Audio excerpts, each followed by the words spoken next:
This is the second part of the narration of The Playing Fields of Shimla by Ruskin Bond.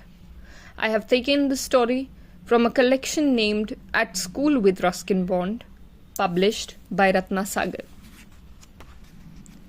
It wasn't until we were away from the confines of school, classroom, and dining hall that our friendship flourished.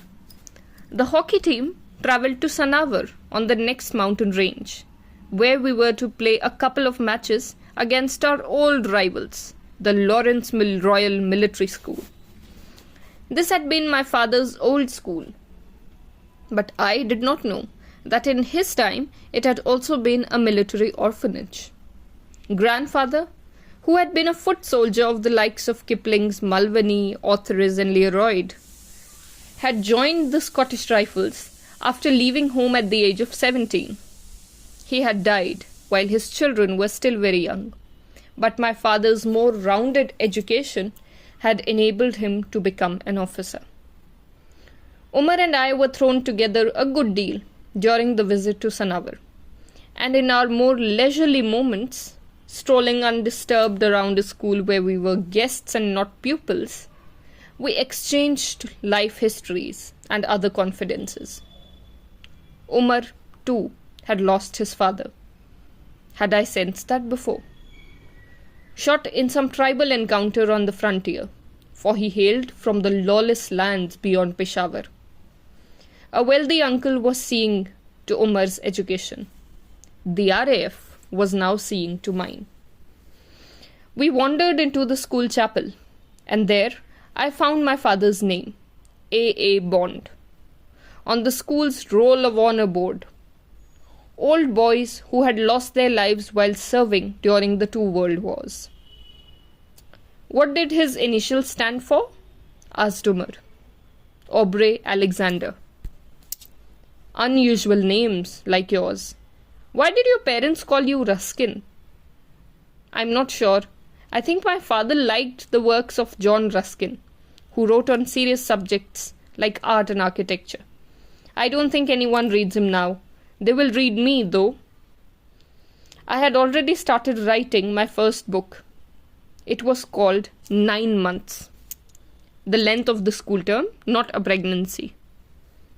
And it described some of the happenings at school and lampooned a few of our teachers.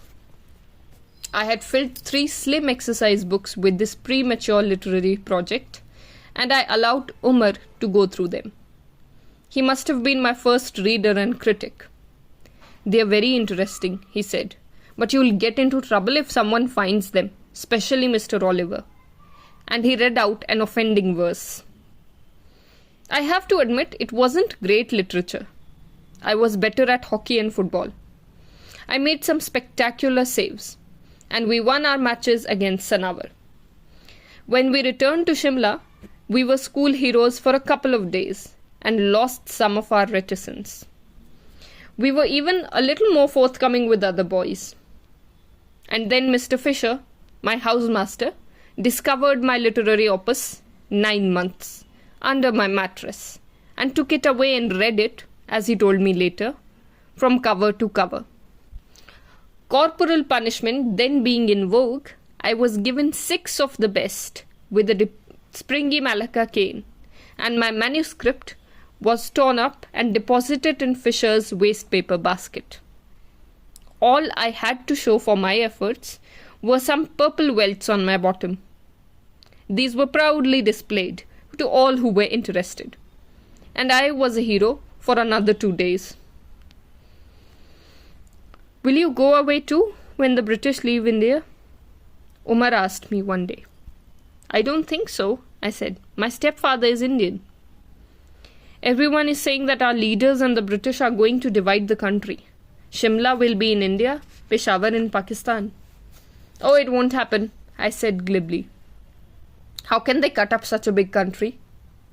But even as we chatted about the possibility, Nehru, Jinnah and Mountbatten and all those who mattered were preparing their instruments for major surgery. Before their decision impinged on our lives and everyone else's, we found a little freedom of our own. In an underground tunnel, that we discovered within the school grounds. It was really part of an old, disused drainage system, and when Umar and I began exploring it, we had no idea just how far it extended. After crawling along on our bellies for some 6 meters, we found ourselves in complete darkness. Umar had brought along a small pencil torch, and with its help, we continued wriggling forward. Moving backwards would have been quite impossible, until we saw a glimmer of light at the end of the tunnel. Dusty, musty, very scruffy, we emerged at last onto a grassy knoll, a little way outside the school boundary.